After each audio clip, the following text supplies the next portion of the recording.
What's up, everybody? Welcome to another episode of Inside the Game, your one source for everything that's cool in the world of video games.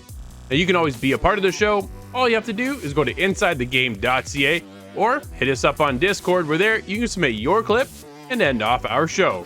And of course, if you want to see more footage, all you have to do is hit us up on YouTube, where there we post all kinds of content. Now, coming up on this week's show is jam-packed from everything from outer space to a huge RPG and puzzle games. But to get things started, you know how it goes. It's the Inside Scoop.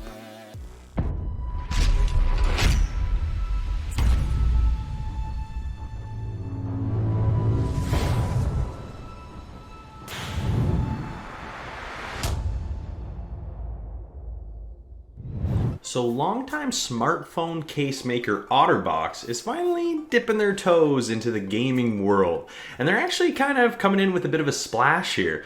They've partnered up with Xbox to come out with a few accessories for the Xbox controller and your phone. Mainly kind of geared towards the new xCloud streaming service, where you can kind of just jump on and play games from your phone. And as long as you have a controller, there is touch controls as well, but definitely with a controller makes things a lot nicer. So what OtterBox has got going here is actually a skin that goes onto your controller. They have it for the new Series X and Series S, as well as the old gen Xbox One controller.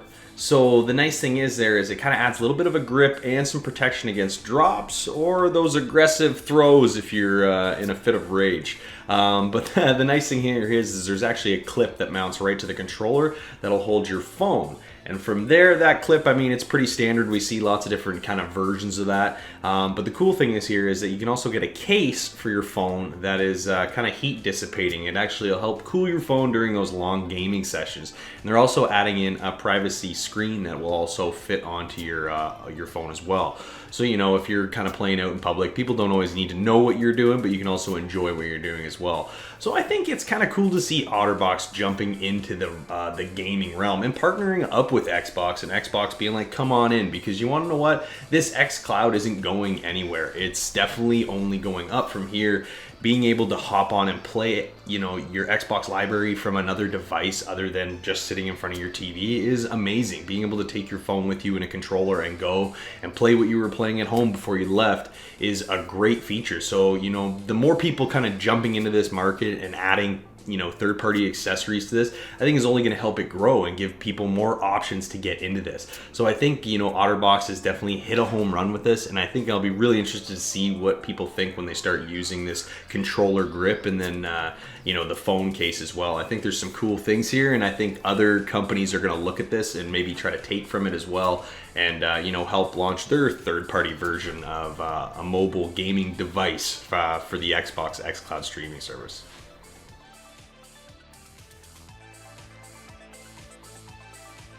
The Callisto Protocol was announced in the CG trailer over the Game Awards on 2020. It seemed like a spooky horror game for sure, set in the world of none other than PUBG. Yeah, we had no idea. But Glenn, the CEO over Striking Distance Studios, had an interview with Games Radar and tried to explain the future of PUBG and their upcoming title. We're a part of helping PUBG Corp as a team of writers working on the lore of PUBG and the universe. They have a timeline and we fit on that timeline now. Of course, the games are very far apart in terms of time and setting. The Callisto Protocol takes place 300 years in the future on one of Jupiter's moons. However, there will still be some links back to PUBG.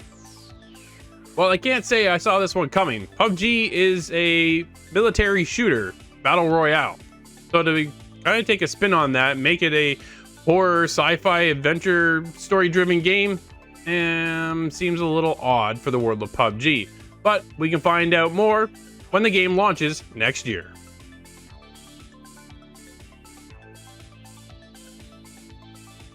So over the last few months, we've had a lot of discussion over Bethesda being bought out by Microsoft and what all that entails.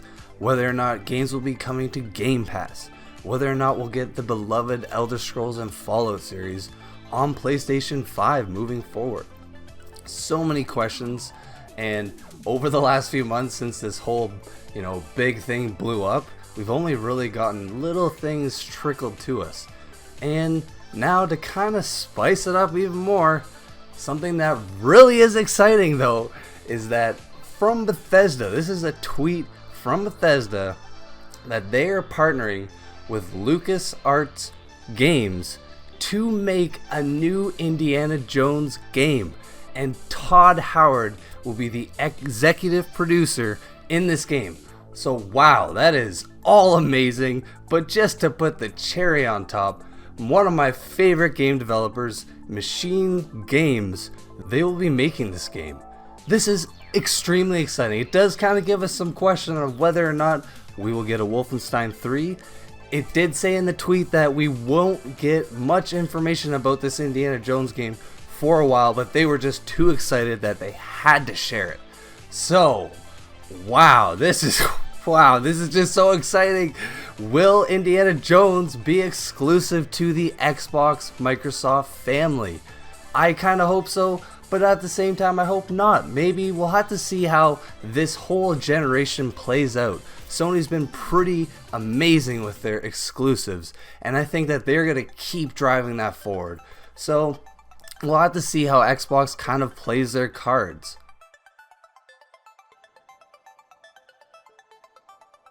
We got some pretty exciting news set in the world of Star Wars. For those of you who may not know, EA's been holding the rights to all the Star Wars games for the past, well, it's supposed to be 10 years. Technically, this deal was signed back in 2013 with Disney and EA moving forward for a license agreement of a 10-year deal making Star Wars games. Well, it's now 2021, and it's come to light over on Wired that the fact that Ubisoft, the team behind The Division and Division 2, Massive Entertainment, is moving forward into the world of Star Wars and going to be bringing us an open-world, story-driven adventure game. Has me pretty excited, and it also has me questioning what happened to that 10-year deal over at EA.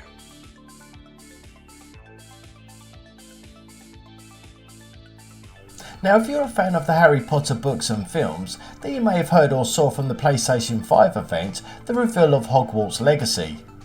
Now, Hogwarts Legacy is set in the Harry Potter universe, but as it's set in the 1800s, it's actually on an earlier timeline than the Harry Potter and the Fantastic Beasts movies. Now, I saw the trailer for this and it looked absolutely amazing, and I was looking forward to playing it this year. But unfortunately, it's been delayed till 2022, and the developers put this in a tweet. We would like to thank fans from around the world on the tremendous reaction to the announcement of Hogwarts Legacy from our Portkey Games label. Creating the best possible experience for all the wizarding world and the gaming fans is paramount to us, so we're giving the game the time it needs. Hogwarts Legacy will be released in 2022. In my opinion, 2020 just went like that, and in this current situation, what's another year? But also bearing in mind that the release of Cyberpunk 2077 didn't go too well, and there was a lot of angry gamers, fans, and even investors. So I'm hoping that Warner Bros. Hogwarts Legacy will release a game that the fans want, a good, reliable, fun game. But also bearing in mind, the game was supposed to be released this year, and it was supposed to come out on the Xbox One, the PlayStation 4, PlayStation 5 and the Xbox Series X. Well, now the game's been delayed till next year, so would this game be able to run on the old G consoles? We'll have to just wait and see, but I've got a feeling that they might end up dropping the Xbox One and the PlayStation 4 version.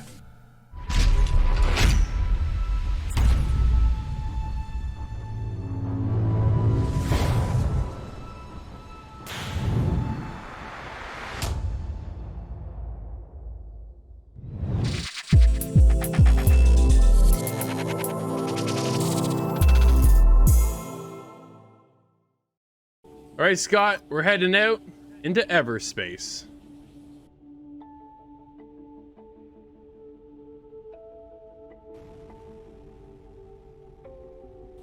Scott, you and I are back into the world of Everspace. Everspace 2 is out for us. It was a...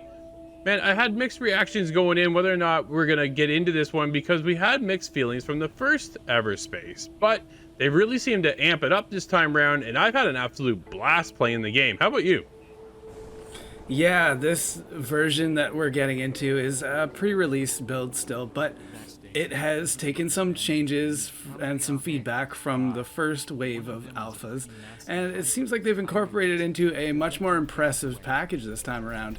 The game looks beautiful, I have to say.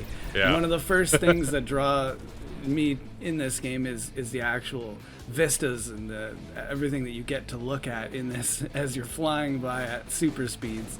It is a very action-packed kind of space shooter game, but there's a lot of exploration and scavenging packed into that, so there's a lot there for, you know, a couple different kinds of players.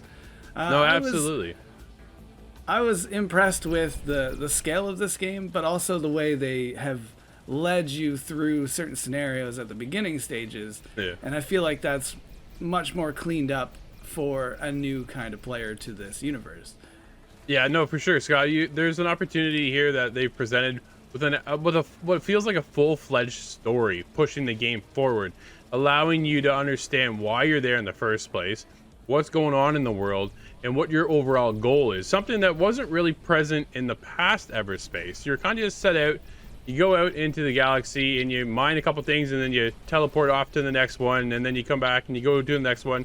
And there was that roguelike feel of when you just were destroyed, you come back, pick up the pieces. This time around, not so much in that sense, but you have this story that's such a big focus and a big draw to me. And then the ability to go out, because you do look for resources. It's got this bit of an upgrade survival aspect to the game as well.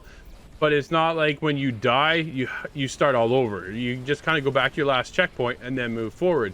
Coolest part is that you're an actual clone pilot. Not to get too spoilerish into the story at all, but there's a couple things gone wrong, and now you're out in the galaxy trying to get off of this area that you're in and explore. But then as you go through your story, you run into these other characters. These other characters are impactful, and it just helps expand on the overall scope of the world of Everspace 2. And I felt at times that I was out there, and when you feel you're out in the galaxy, you kind of wonder if you're going to be all alone. And I didn't feel that at all. There's always something on the go. It felt populated. At the same time, when I had moments, though, that was just me and my spaceship when I was out there kind of exploring. But then you got into these battles. Man, some of those battles, Scott, are tough. Yeah, there is quite a difficulty behind some of these engagements. When you get even just a squadron of 5 enemies comes upon you, it's a lot harder to fight off than you might think. And it's a lot to do with this long-term game that's happening in the background between missions where you're fighting different characters and you're leveling up your ship and your facilities and these characters' abilities. And I feel like there's a lot more of an intelligent path through the game where you're supposed to take a break and really think about kind of where you want to build your ship and character up into a combat role. And I think that's a really interesting thing, because it's not that throwaway kind of play style that the Everspace 1 was known for. It's done a lot to explain the roguelite elements, and this game has definitely gone in a different direction with it. There's quite a contrast between the kind of smaller areas you used to be drawn through in Everspace 1, and now comparing that to a much larger open, at least it feels much larger and open gameplay area that you are kind of left to decide your own fate and string together your own story out of these quests. And I think that was an interesting turn for the series entirely. It makes it more of an experience when you come across these really, really hard fights. You know, maybe find a different path for a little while and come back and triumph over some of these crazy fighters. It's an interesting cycle that'll definitely get certain gamers addicted for sure. Yeah, no, easily you get this kind of this grind, this loop of kind of going out and searching for other items and just exploring some of the worlds, the actual planets that they've created, and you're warping from one area into the next, and it's linear, but it's not, right? Because you're given a checkpoint, you go to that checkpoint, and then from there, when you warp into that world, from there it's kind of the open space. But you're moving around this massive galaxy. It is huge. And the more you explore, the more opportunities come up. And that's one of the coolest things is when I found myself going from planet to planet, it didn't, planet to planet to space station to wherever other object I was heading to. It was always, it never felt like it was repetitive. I didn't feel like they were using the same assets, which often you can see in these games a lot of the time. So I always felt there was something new and something fresh to push me forward. Man, this game was a ton of fun, and I just want to keep playing even more. And the story was such a great connection and a hook that was well done, well voice-overed as well. And the music, I thought, matched everything perfectly along while I was playing. And the ability to upgrade not only myself, my ship, and my other crewmates, man, it's just, there's so much compact into this game. It was awesome. I'll be damned if they didn't load any medical supplies. God, I don't think either one of us felt too lost out in Everspace 2. We had a blast playing this game. I absolutely loved it. The story was well done. There's so much to upgrade and so much to explore, which always felt so different. For me, dude, I have to recommend Everspace 2. Yeah, based on my first experience coming into this one, I was a little worried maybe that I wouldn't enjoy certain aspects of it, but they absolutely have responded to a lot of the feedback from the first wave of alphas, and I have to say that I've seen the improvement in this version already. Something that's very pleasing to me is they've gone the extra mile with a narrative. They have the story to keep you going through, and it's a more directed experience, and they've really cleaned up kind of the scouring the environment aspect of this game and really made it something a lot more enjoyable. I have to recommend this one as well. Nice. After many changes and updates during development, we take another look at the pre-release of Everspace 2. Much has improved since our first time with the game, and we have to recommend this game to those interested.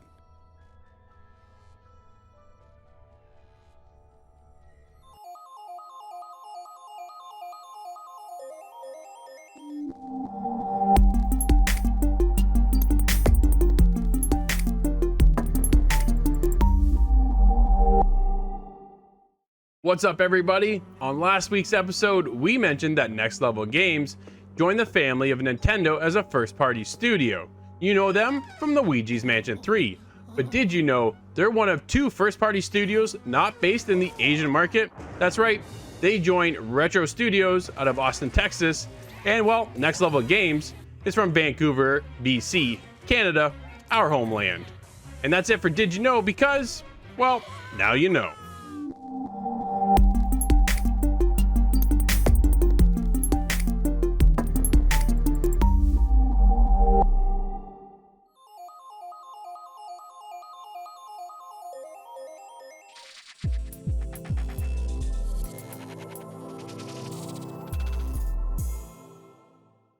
All right, Corey, it looks like we're in the early 1900s trying to save President Roosevelt in the Dread Machine.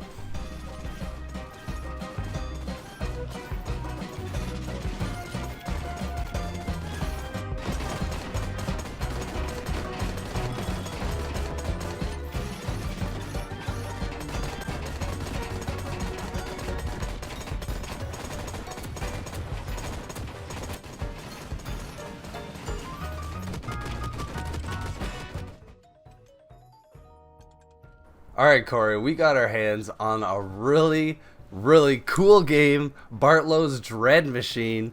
And man, what did you think of this twin stick shooter that kind of blindsided us? Blindsided's the right word, man. I had no idea what this game was. I had never heard of it. And you know what? Probably because it's only $15. It's not a game that's flying high on the radar right now. But let me tell you, this game's a ton of fun. And it's basically this kind of unique, old-timey twin stick shooter.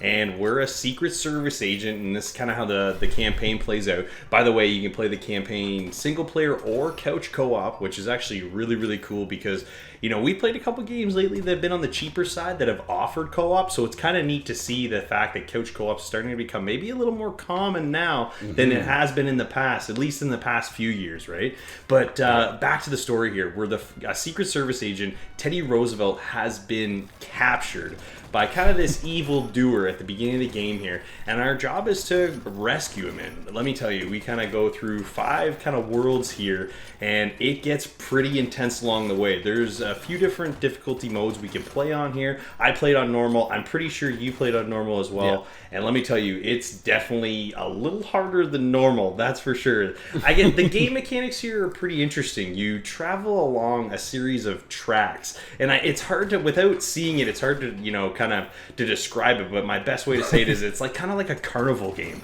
Like your character's on this kind of post, and he's walking around, and you have these paths that you can kind of choose to travel down, and depending on which path you go down, you may encounter certain enemies coming from different directions. They're traveling on the same paths you are, so it gets pretty intense because sometimes you start dealing with multiple enemies, and they're not just coming from in front of you, they start coming from behind you as well, and also in the background too, in the environment. And I don't know about you, the environments in this game is actually really what drew me in immediately. What did you think? Oh, absolutely, man. The overall aesthetic of this game is unlike anything I've really seen. It's just like you said, it's like this carnival game from the early 1900s. It's like the best way I could describe it. And just the way the environment interacts with you, you can destroy some of it. A lot of the time you're actually kind of hiding behind cover while these ranged guys are attacking you. It's just a ton of fun, and the game's pacing I think is great, man. They introduce you with melee characters, and then some ranged characters, and then different types of each unit, while not just being this side-scrolling perspective. You go to a pan out, or you go to a top down. There is so much variety in this game. It just, as you play it, you're constantly just getting thrown at you new things, man. It's honestly, I can't even hype this game enough. You're right, though. The camera angle change really threw me for a loop, because you're in the middle of playing the level, and up to a certain point, you're only side-scrolling, left to right. And then out of nowhere, the camera angle shifts, and now you're straight up, top down, and it changes the entire way you play the game. Now you're seeing the enemies coming at you from all directions, and the perspective change really keeps this fresh, right? Because I could see if you were just going that side-scrolling left to right, it would start to feel a bit repetitive. So when you get into these kind of altered perspectives, it really allows you to kind of change the way you play this game, because a lot of the boss battles in this game, which I don't know about you, I thought they were awesome. They take a lot of these camera perspectives into consideration. There is a lot of camera changes with some of these boss battles, and that's what really makes this game fun. Again, for such a cheap game, this game's on Steam and Xbox, it's amazing that they kind of packed all this content in. Mind you, the story isn't super deep by any means. It plays on its kind of cartoony vibe that this game throws out, but at the same time, it is a solid game. The gameplay mechanics are really good here. The controls are laid out really well. I like all the different kinds of weapons you can purchase as you go through this game. There's unlockable characters, like you said. That you kind of jump into this, a little bit of this. You're always kind of hunting for this new stuff. And we kind of discussed a little bit earlier, you kind of said you have to go off track to find some of these things. And I mean, literally, you can't go off track, but there's so many different paths you can choose to take in this game, whether they, lead back up to where you were going, and, it might just be a little alcove off, but you find these hidden characters, these hidden objectives, and it's, there's just more to this game than I think we both thought coming in. Man, it's just a perfect package. While you're playing each mission, you're collecting cash, and with this cash you can buy some extraordinary weapons and armor that really does benefit you from the starting gear to the best gear. Like, you get extra lives, you take way less damage. There's there's things to grind towards while you're playing this game, and I even found there's a couple times where it's like, man, I don't know if I'm ready for this, I need to buy a better weapon. Yeah, no, so for sure, man. This game, they just hit everything on point, man. If I could maybe complain about one thing, and it's absolutely tiny, it's while you're traversing through the fixated paths, maybe sometimes while I'm trying to make a left or a right turn or go up or down, sometimes I get hooked, or I don't quite make that turn or whatever. But it's really nothing game breaking. It's so small. I just had to mention something bad about this game because it's been so good so far. Oh, I know, man. Honestly, if I had anything to gripe about this game, I agree. Every once in a while, you just kind of get hooked or tied up on an odd corner, but by no means does it hinder your ability at all. You're just kind of jamming on the sticks anyway, so you just kind of move in another direction, and you kind of break through that corner. It's not a big deal. So it's such a minor thing. Honestly, I think we can gush about this game, all day long because I'm still having a blast playing it. The fact that you can kind of jump back in, there's a lot of replayability here. If you've got to score Bartlow's Dread Machine, Nate, what are you going to give it, man? Well, man, the lighthearted story, the overall aesthetic of the game, I want to see more games like this. I want this kind of half-fixated path style game, man. I'm here with a 9.5. This game is almost perfect. Oh man, a 9.5. That's you know what, that's a little higher than me, but honestly, I'm right up there, dude. I had a ton of fun playing this game. I think the fact that we were both kind of surprised by this one made it that much more fun for us to enjoy. The fact that you can hop in couch co-op and play as some of these other characters that have special abilities on top of just the base characters that you get in this game. There's so much in a $15 package here. I gotta give this one a 9 out of 10. Nice.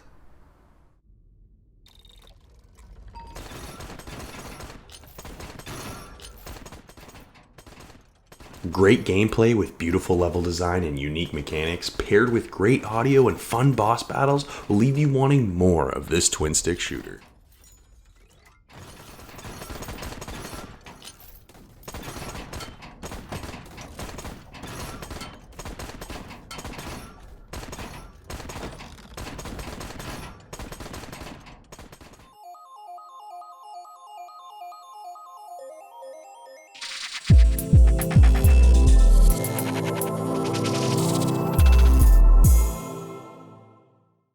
All right, Scott, let's head out in the world of Outward.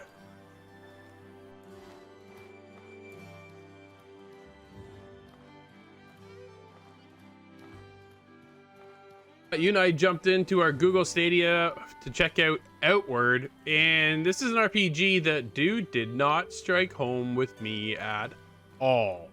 There was just one issue after another after another. Before I get into those, though, why don't we kick it over to you? Because I'm not in for a good review. I gotta be honest. Well, you win some and you lose some, but my first impressions of this game were that there's a lot going on to this, but it's gonna be a little while of digging through the game before I really kind of understand the scope of everything. The game itself doesn't really look graphically very strong, but it's an exploration adventure RPG. So I put that aside and I jumped in for it, and I have a lot of mixed feelings about this one. Yeah, no kidding, man. Like, you hit it right up from the beginning there, Scott. Graphically, this game looks awful. I'm not holding back. This game is bad, all around bad. The systems, I think, are there, but that's all this game has going for it. You come back from your adventure out at sea, and you're kind of hit up on this island by all the people in your village looking for the money to pay the rent for your lighthouse. And if you don't have that within 5 days, you're basically booted out. And that's how your adventure starts. But from there, dude, everything else was just busted. It was just, the world of Outward is empty. You go across these vast open areas, and I got no problem doing that. I do it all the time. I play Red Dead Online all the time, and you go from one stretch to the other, and there's nothing there. Like, it's just wildlife. But dude, there wasn't even wildlife here. There's the odd hyena. The hyenas look awful. The ground itself is, you can see where the seams are when they were building out the world. And it's just like, man, I just didn't get it. I'm walking around and I got nailed by some bandits. All right, cool. I finally get a bit of action. I died, get kidnapped, go back to their camp, and there's a mace there. I pick up the mace. I walk out of the jail cell, more or less, go to a tent, grab all my stuff, and then walk out of the bandit camp. Like, dude, there's nobody around. Just nobody there. And I was like, like, how is this even possible? The game is just empty, Scott. It is busted. I'm walking again out in the open area, and right now there's snow everywhere. And I think the snow actually helped the game look better. because when it was in the summertime, dude, it's all flat textures, just painted, and then little strands of grass, and then there's some trees. You go up to the trees, it's just a box with a bunch of painted textures on it. There's no depth to any of the world environment itself, and that's a problem for me. Because now with everything, the technology today, and the graphical fidelity of everything, things look so realistic now. And the game has that direction, but it just didn't achieve it in the slightest. You meet characters that are out in the world, and they say half the dialogue that's on screen. I'm like, well, that's a little odd. I don't know if that's normal, but for me, that seemed a little off-putting. Either say the whole thing, or don't say anything at all, and I'll just read it. But for me, it was like, okay, you had to read what they said because what they were voiced overed wouldn't always match what was on screen either, or they just wouldn't finish. So then you had to read it anyways. I was just, man, this whole game had me confused and not having a good time at all. Yeah, and it's a very hard thing to get used to when you are trying to get some direction from these NPCs. So you really do have to read everything they're saying to you, because they'll give you directions to certain locations or, quest headings and stuff like that. But I had a really hard time in the main city, even kind of walking around, trying to get my feel of the game. And it's like all the set pieces are there, but spread over twice the area of that it should have been. It was a not completely empty city, but a lot of the NPCs you can't talk to, or they're just guards. There's buildings here and there, but you can't enter a lot of them. So it was a lot of kind of moving around this looked, properly built city, but just not really sure what I'm even supposed to be doing exactly. And that was what held me back from getting into this game further. Was I just wanted a typical quest waypoint, somewhere to point me to the next area, and it just didn't exist, or it was very, very hard to understand. That's definitely a hard time, because you get out into the world, like you say, and you're crossing vast expanses, and you're getting lost in caves sometimes, or finding certain interesting locations, but you really have to do all the legwork to find these locations, and that was a little disappointing. No, absolutely. You would pull up the map, but I didn't even know where I was at the map. You can go over icons on the map, and that tells you the locations. And I'm like, okay, so there's the town or village I'm in currently. And then when you get out of that village, you're kind of just out on your own. And for some games that works, but for this big RPG, for me, I was like, okay, now where do I go? And you just set out, and you're supposed to go out and craft certain things and, gain new abilities and all that kind of stuff, which is great.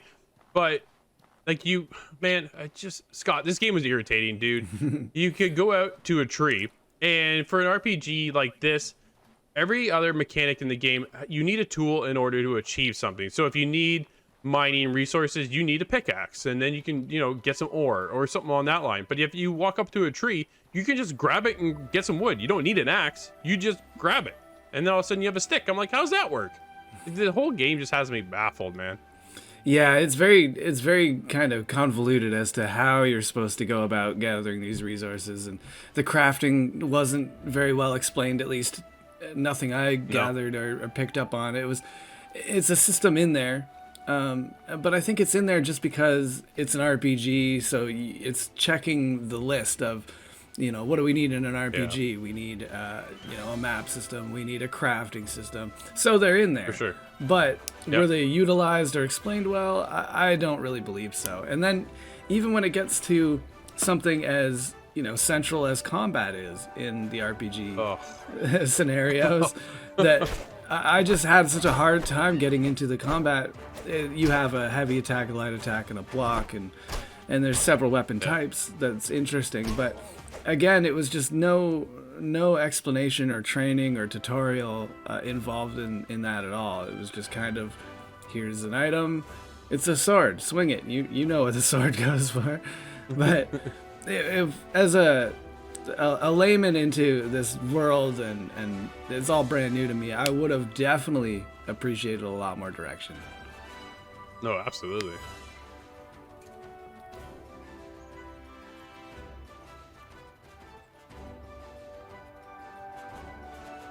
We adventured out into the world of Outward, and dude, it didn't hit home at all. I think the best part about this game is the actual music direction For me, I thought the music was fantastic, but everything else besides that is absolutely busted. The mechanics of the fighting mechanic, the world itself isn't well put together, there's no sense of direction, and the dialogue is just all over the place. For me, Outward gets a 1. Ouch, yeah, there's a lot of things holding this one back, and it's really unfortunate. I think they did a good attempt at trying to put the ambience together with the music and the idea of venturing out further into the world and going on these long adventures. They were definitely attempting to go for something new here, but it just kind of fell flat with us. The combat really holds me down, and the enemy that you come across just is somewhat generic, and it just really didn't land with me either. I have to give this one a 4 out of 10. Outward is an ambitious adventure RPG with lots of classic elements and a large map. Unfortunately, it is very empty feeling and has a serious lack of player direction.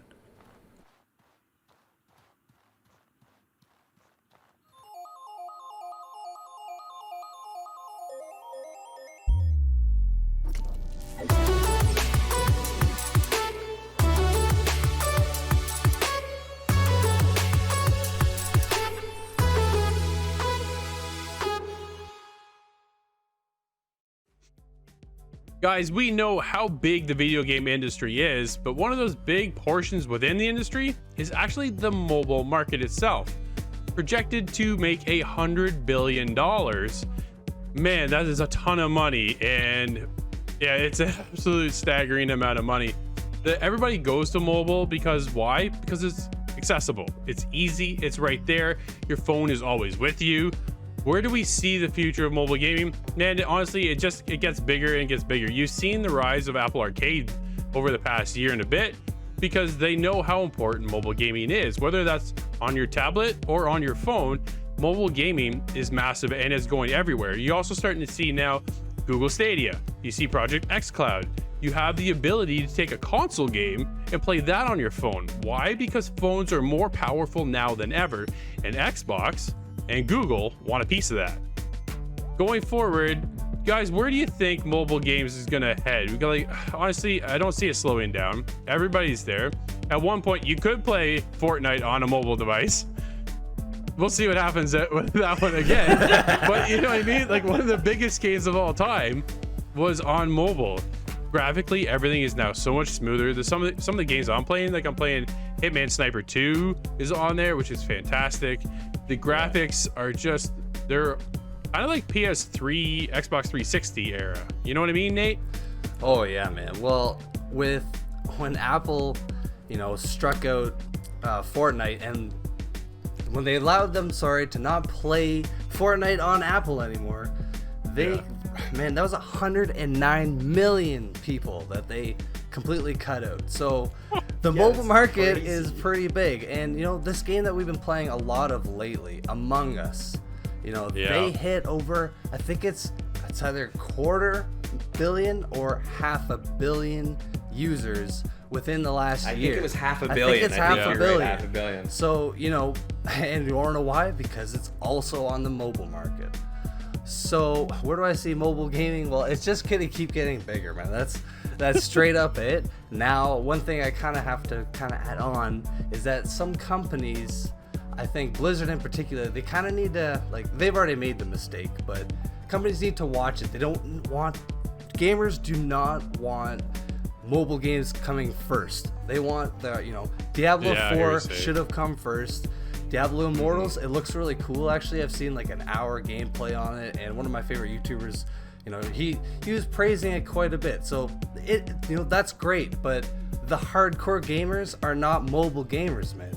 Just because numbers show that people play, put money on their phone games, that's one thing. But it's the hardcore gamers that are the loudest, and that really is where it comes down to. So I just hope Elder Scrolls, they did a Blades game.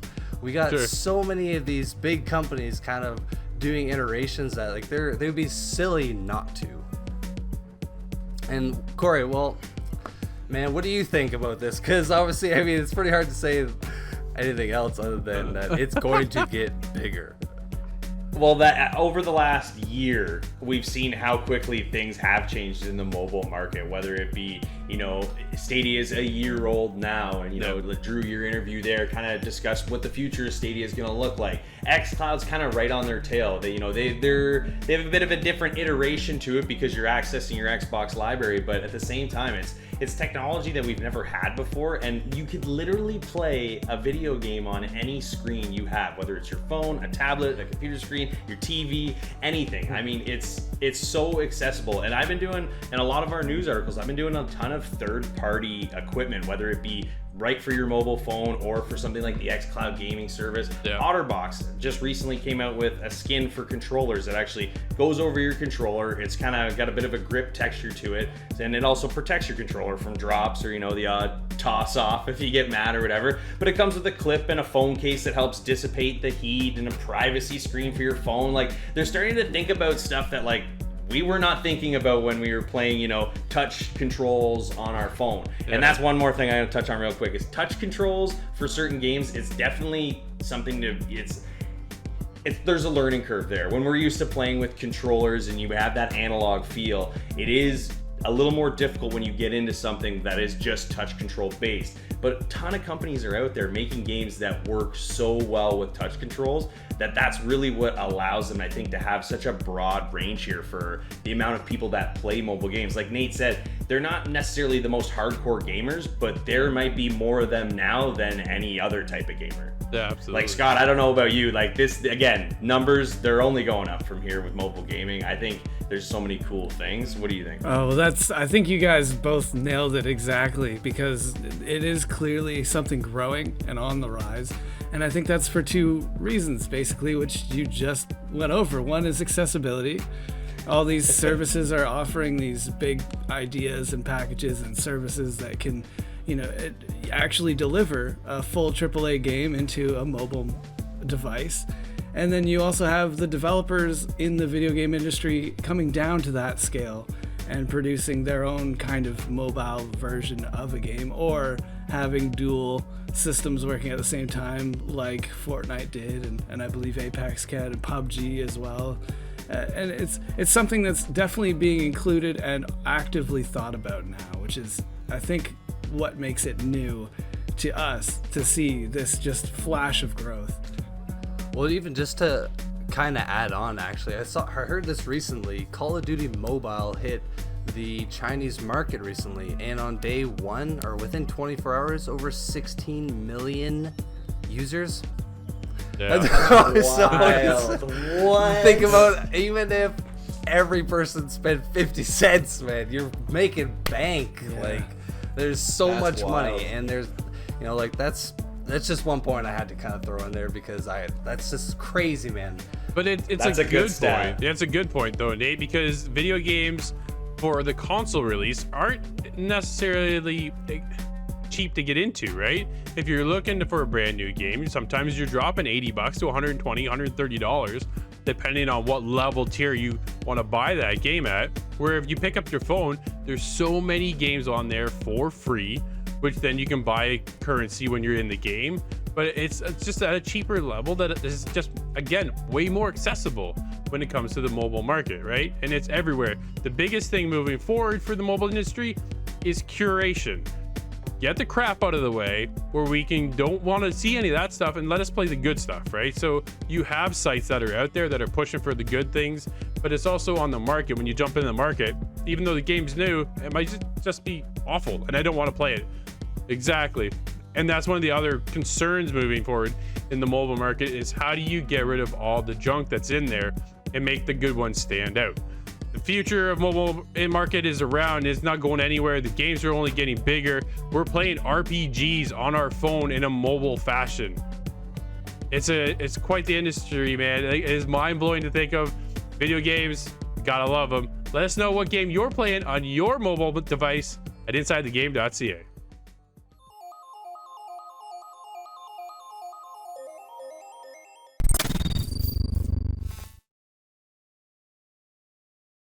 Alright, so I'm back with another segment of LvL Up.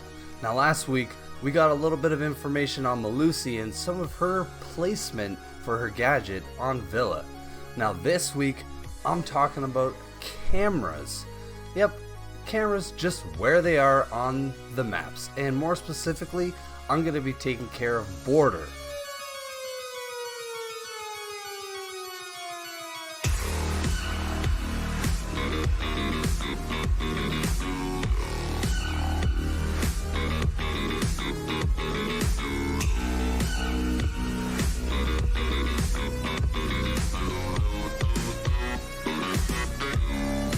Alright, so on Border, there are 7 cameras.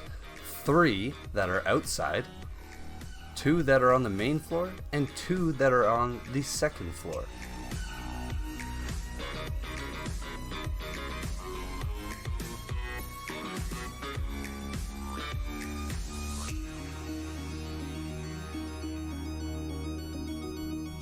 So to start things off, I typically spawn in Valley on Border.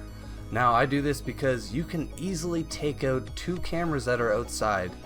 Spawn peeking is pretty cheeky in this game, so I find when you spawn on the west vehicle entrance, you're really quite exposed. And the east side, now it's not too bad, so if the bombs are on that side of the map, you can spawn here. But again, it's just, you do run a little more risk.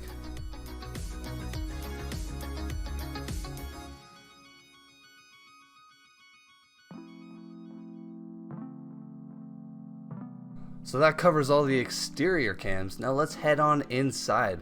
Now firstly, this is a cam that I like to take out because you can do it fairly safely, and it's actually kind of cheeky again with this little peek that I found.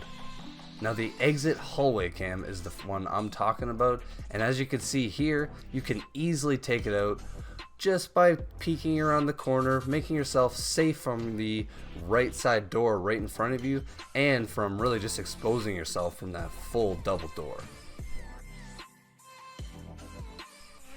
So after you blast through that cam, you move on just around the corner to the main lobby cam. Now this one, there's really no getting around it. You are pretty exposed if you're shooting this thing. You are at a central point in this map. You absolutely need to be aware of your surroundings, so if you're going to take this thing out, make sure that you can, or that you do, very quickly.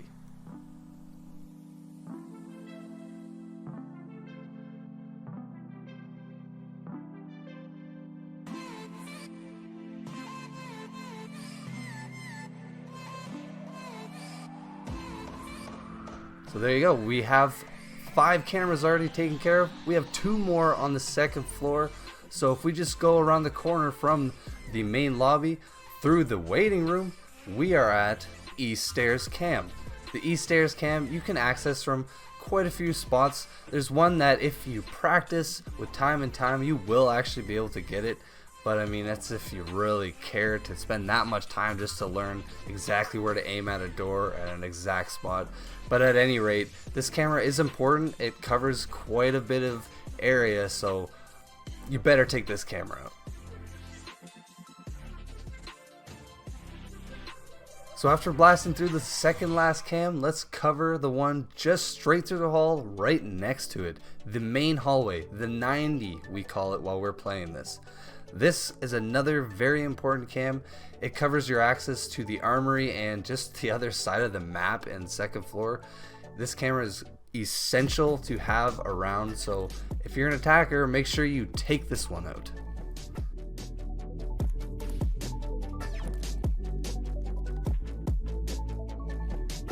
Alright, so that's it. All 7 cameras on Border taken care of. Now I hope this helps you because cameras are essential to deal with as an attacker. Knowing where they are and how to, take them down without exposing yourself is essential. So I hope this really helps you level up. Now again, if you guys have any tips of your own, please hit us up on our website or on our Discord. We'd love to hear from you.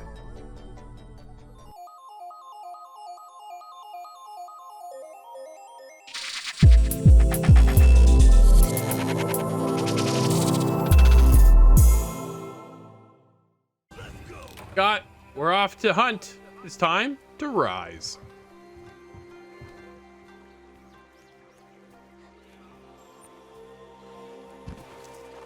Scott, you and I are jumping into something we don't normally check out very often. We're actually checking out a demo over on the Nintendo Switch, and we're doing this because, well, the Nintendo Switch is definitely getting a little long in the tooth with when its initial release versus now, and the fact that we're into next-gen consoles completely.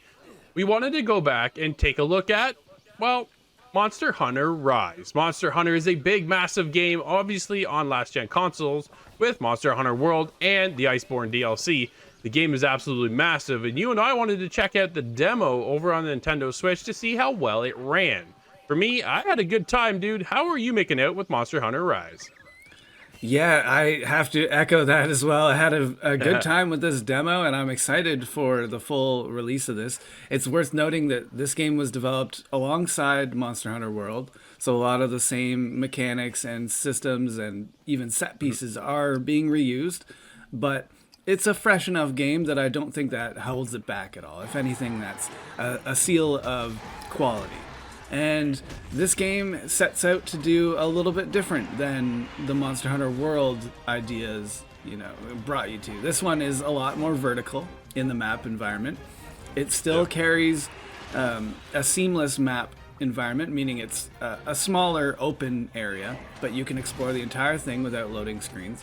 And it's got that same kind of Monster Hunter cycle that I'm used to through Worlds, and a lot of players are really enjoying, and that's you go out on these hunts, you prepare yourself by bringing as many resources as you can to craft traps and stuff like that, and then you find these monsters, slay them or capture them, bring them back to town, and kind of rinse repeat. You end up getting these parts from the monsters, you can create weapons and armor through that, and that's how you're meant to progress. There's nothing really new about that in this title, but it's a new iteration of it, and they're attempting to bring more verticality, I guess, more exploration to the map, and I think that's really cool.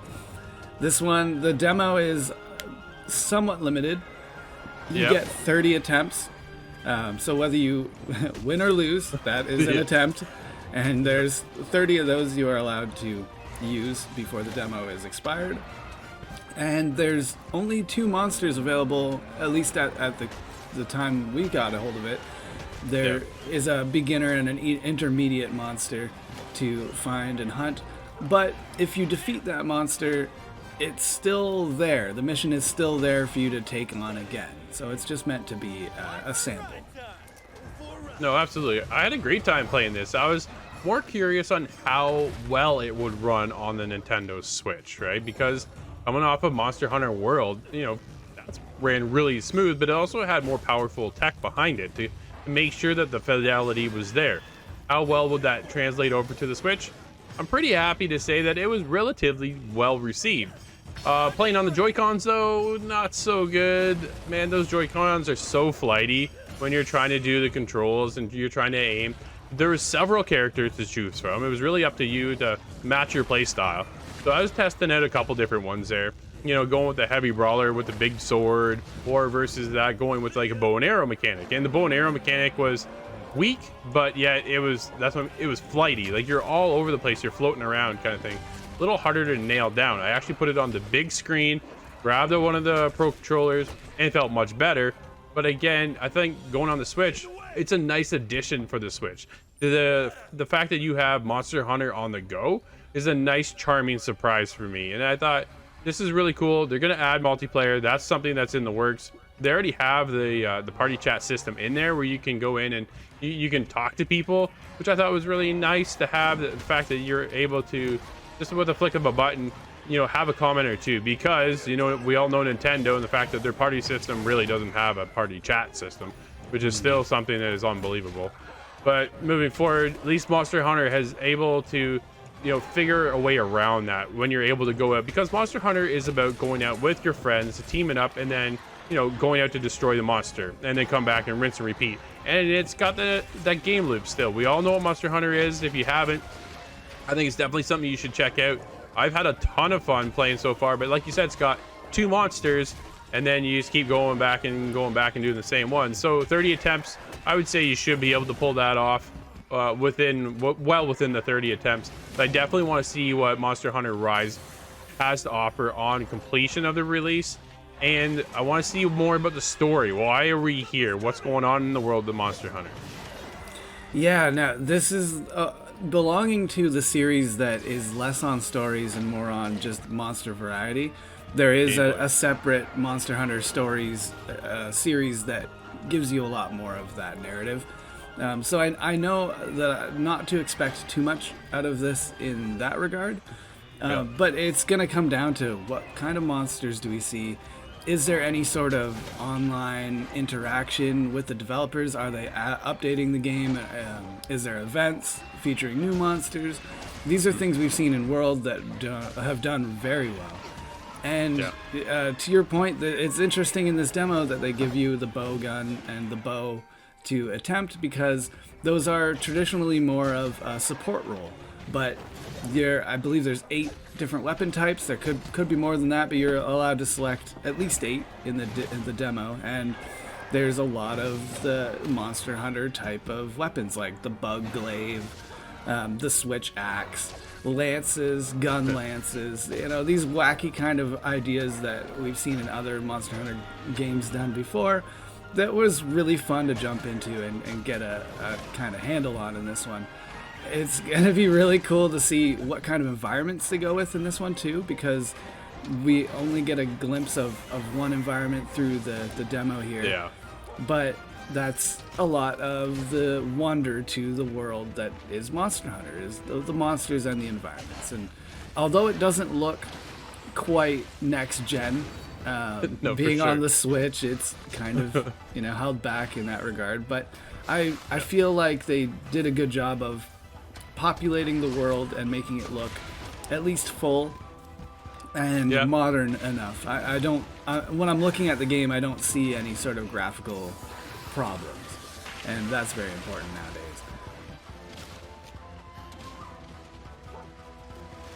Well, Scott, you and I had a great time checking out Monster Hunter Rise over on the Nintendo Switch.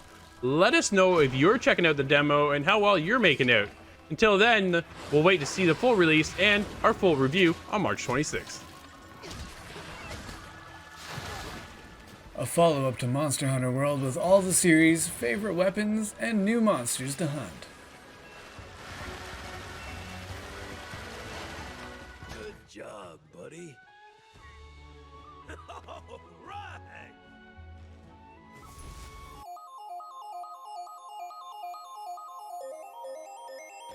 Well, that'll wrap up this week's episode. Thank you so much for hanging out.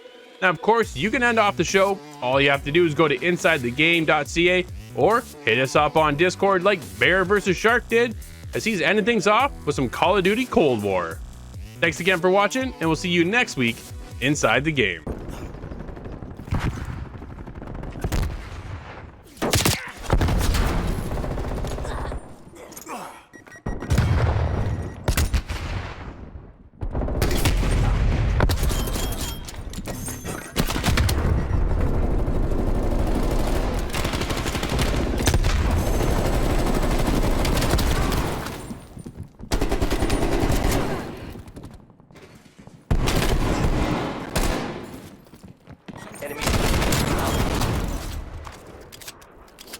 Enemy counter spy plane inbound. Losing C.